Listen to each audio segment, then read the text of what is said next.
Hello, and thank you for dropping by to see the Shake Scene Shakespeare Father's Day film. This is a little different from what we normally do. Normally at this point on a Sunday afternoon, I'm saying, hello, I'm Lizzie. I'm the artistic director of Shake Scene Shakespeare. Well, I still am. But we're not doing our normal thing this week because everybody is off, quite rightly, spending time with their families, well, or as close as they can get in these times. So we made a film instead, using sonnets, speeches, scenes or extracts from scenes featuring famous father characters or children dealing with their fathers in some way, children missing their fathers. And frankly, it's been really hard to choose. There are so many. I've been regretting the absence of Lord Capulet and Talbot and so many others, but you know, there's so much out there of Shakespeare. That's one of the reasons that we love him. We still work with him because it says so many things to so many people. So I hope you enjoy this little offering. And we will be back in a couple of weeks with a regular style live offering from Q's. Maybe I'll plug that again at the end of the film. Maybe I won't. We'll see. Anyway, for the moment, please enjoy the film and have yourselves a most enjoyable Midsummer's Father's Day weekend. Hail to your lordship. I am glad to see you well. Horatio. Or I do forget myself. The same, my lord, and your poor servant ever. Sir, my good friend. I'll change that name with you. And what make you from Wittenberg, Horatio? A true disposition, good my lord. I would not hear your enemy say so. My lord, I came to see your father's funeral. I prithee do not mock me, fellow student. I think it was to see my mother's wedding. Indeed, my lord, it followed hard upon. Thrift, Horatio, the funeral baked meat did coldly furnish forth the marriage tables. Would that I had met my dearest foe in heaven than ever had I seen that day, Horatio. My father. Methinks I see my father. Where, my lord? In my mind's eye, Horatio. I saw him once. It was a goodly king. I was a man. Take him for all in all. I shall not look upon his like again. My lord, I think I saw him yesternight. Saw who? My lord, the king, your father. The king, my father. Season your admiration for a while with an attent ear, till I may deliver upon the witness of these gentlemen this marvel to you. Pray, do not mock me. I am a very foolish, fond old man. 80 and upward, not an hour more nor less. And to deal plainly, I fear I am not in my perfect mind. Methinks I should know you, and know this man. Yet I am doubtful, for I am mainly ignorant what place this is. And all the skill I have remembers not these garments, nor I know not where I lodged last night. Do not laugh at me, for as I am a man, I think this lady to be my child, Cordelia. Happy be Theseus, our renowned duke. Thanks, good Aegeus. What's the news with thee?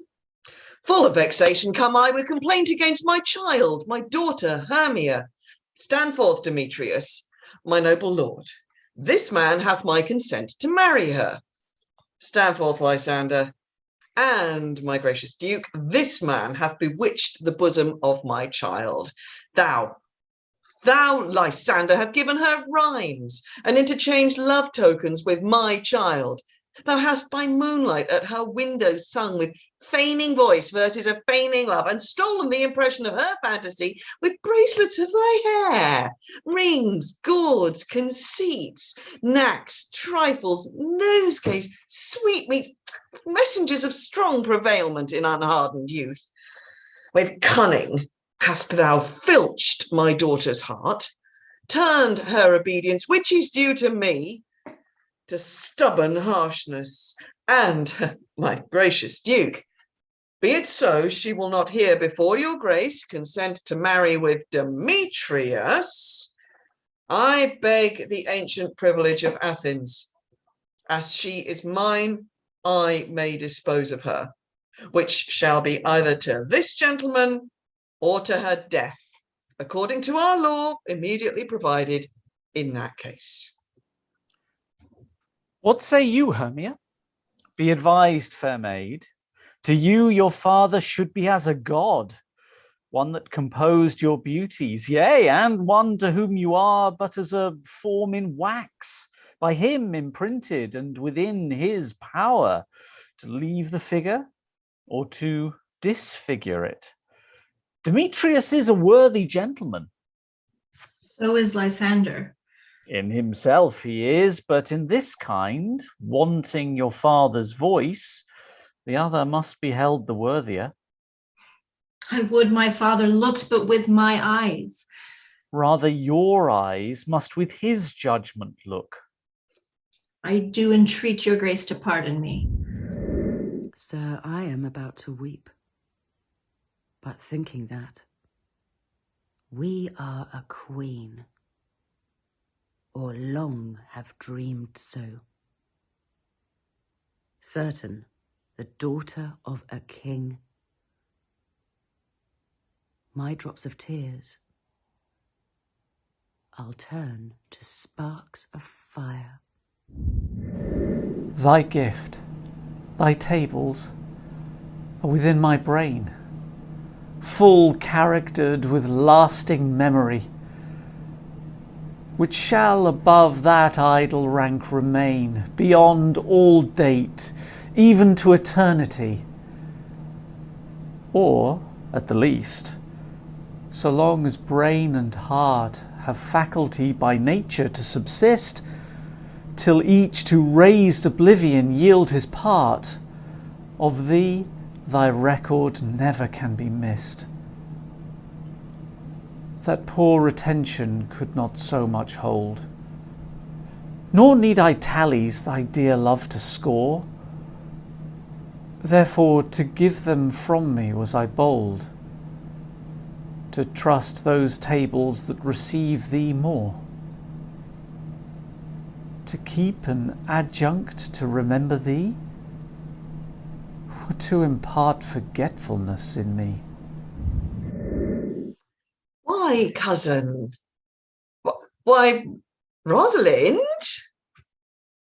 Oh, Cupid have mercy, not a word? Not one to throw at a dog. No, thy words are too precious to be cast away upon curs. Throw some of them at me. Come, lame me with reasons. Then were two cousins laid up, when one should be lamed with reasons and the other mad without any. But is all this for your father? No, some of it is for my child's father. Oh, how full of briars is this working day world! They are but burrs, cousin, thrown upon thee in a holiday foolery. If we walk not in the trodden paths, our very petticoats will catch them. I could shake them off my coat. These burrs are in my heart. Hem them away. I would try if I could cry hem and have him. Come, come. Wrestle with thy affections. Oh, they take the part of a better wrestler than myself. Oh, a good wish upon you. You will try in time in despite of a fall. But turning these jests out of service, let us talk in good earnest.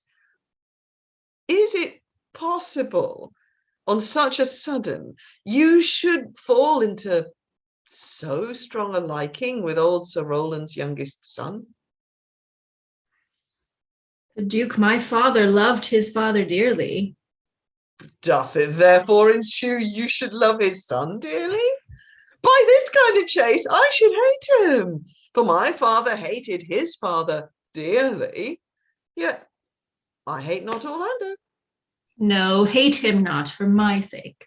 Why should I not? Doth he not deserve well?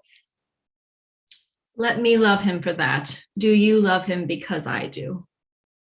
Then can I drown an eye, unused to flow, for precious friends hid in death's dateless night, and weep afresh love's long since cancelled woe, and moan the expense of many a vanished sight. But if the while I think on thee, dear friend, all losses are restored, and sorrows end.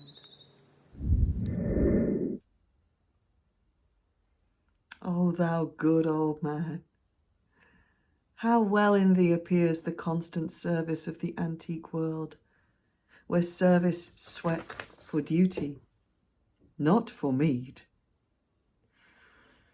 Thou art not for the fashion of these times, where none will sweat but for promotion, and having that do choke their service up, even with the having. It is not so with thee. Know my voice? Time's extremity hath thou so cracked and splitted my poor tongue in 7 short years, that here my only son knows not my feeble key of untuned cares. Though now this grained face of mine be hid in sap-consuming winter's drizzled snow, and all the conduits of my blood froze up, yet of my night of life some memory, my wasting lamp some fading glimmer left, my dull deaf ears a little used to hear. All these old witnesses I cannot err. Tell me thou art my son, Antipholus. But 7 years since, in Syracuse, boy, thou knowest, we parted. But perhaps, my son, thou shamest to acknowledge me in misery. And that's all, folks. That's the end of the Shake Scene Father's Day film for this year. We really hope you've enjoyed it. We had some fun making it. And so we will be back on Sunday, the 4th of July, 3 o'clock British summertime, doing Much Ado About Nothing in our usual style, cues only from parts, no group rehearsal. So that's going to be fine. It is shaping up well. Actually, everyone's getting to work and we've got some brand new music to play you. So come and join us for that. And until then, take care of yourselves, take care of each other. And I look forward to seeing you again next time.